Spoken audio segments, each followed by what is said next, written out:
The road is quiet now, but the story is far from over. If you felt the fear creeping in, make sure to subscribe to American Nightmares for more stories that stay with you long after the screen goes dark.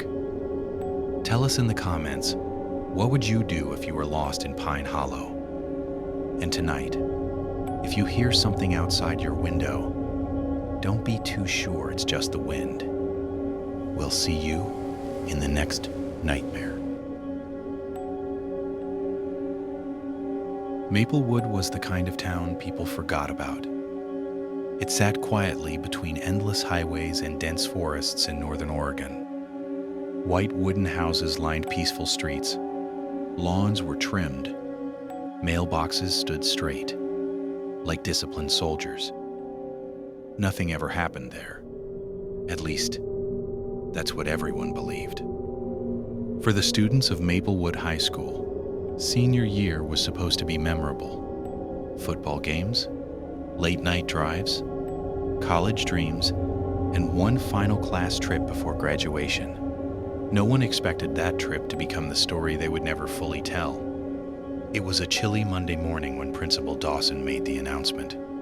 The senior class field trip will take place this Friday, he said through the classroom speaker system.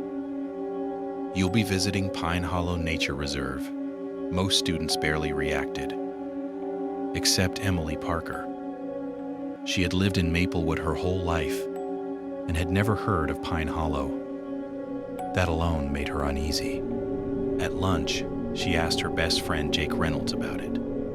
Probably just trees and mosquitoes, Jake shrugged. Relax, Em. It's our last trip together. Emily forced a smile, but something about the name Pine Hollow felt heavy, like an old memory she had never experienced. Friday arrived with pale sunlight and icy wind. Two bright yellow school buses waited outside the school gates. Students carried backpacks, snacks, cameras, and loud excitement. Emily chose a window seat.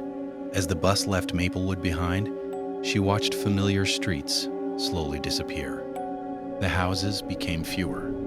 The trees became taller.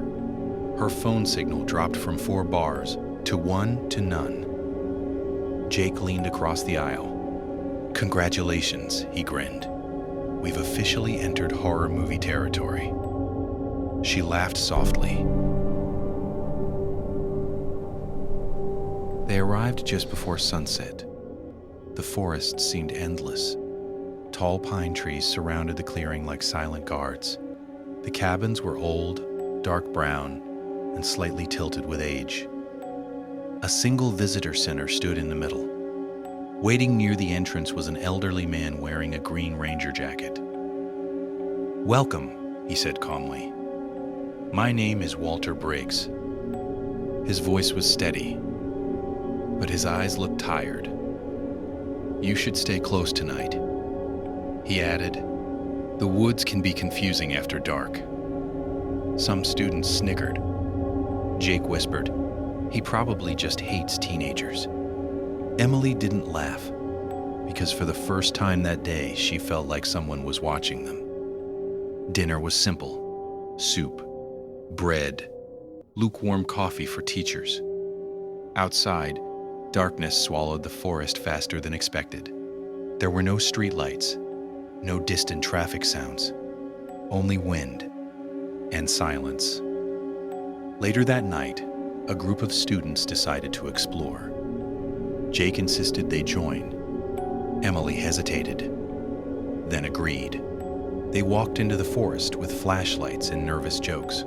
At first, it felt normal. Leaves crunching, cold air burning their lungs. Then, everything changed. The forest became too quiet. Even their breathing sounded wrong. They heard footsteps behind them. Everyone turned. No one was there. Stop messing around, Lucas muttered. For one brief second, Emily saw something standing between the trees, tall, thin, motionless. She blinked. It was gone. Suddenly, panic spread through the group. They ran back toward the cabins. Branches scratched their arms. Roots almost tripped them. When they finally reached the clearing, Lucas was missing. Teachers organized a search immediately. They shouted his name into the darkness. Phones were used as weak flashlights. Fear slowly replaced teenage arrogance. They heard a ringtone echo somewhere deep in the woods. Lucas's phone. They followed the sound.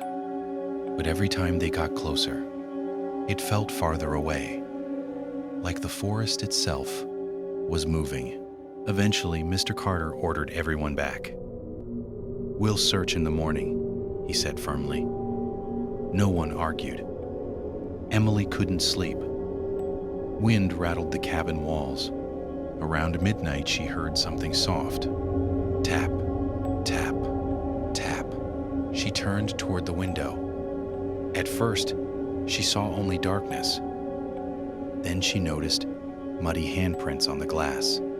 From the outside, her breath froze. Slowly, another tap sounded, but there was no face, no body, just the feeling of being watched. She pulled her blanket over her head like a child. At sunrise, exhaustion hung over everyone. Lucas was still missing. Finally, Walter Briggs spoke. "Years ago," he said quietly, "a school bus crashed near Pine Hollow during a storm. Many students died in the forest before rescuers arrived." The group fell silent. "Some say they still wander," he continued. "Lost, cold, searching for the way home." But Emily noticed something. Walter wasn't trying to scare them. He was warning them. Teachers decided to cancel the trip. Students packed quickly. No one joked anymore. The forest felt closer than before, like it was listening. When they reached the parking area, one bus wouldn't start. The engine coughed and died repeatedly. Fog began to roll in from between the trees. Shapes moved inside it. Tall shapes. Too many to count. Someone screamed. Panic exploded. Students ran toward the second bus. Emily grabbed Jake's hand. Behind them, faint footsteps followed. Not running. Walking. Patient. She risked one glance back. Through the fog, she saw pale figures standing among the pines. Dozens of them. Still. Watching. One stepped forward. Its face looked familiar. Lucas. But his smile was wrong. The driver slammed the doors shut. The bus sped away.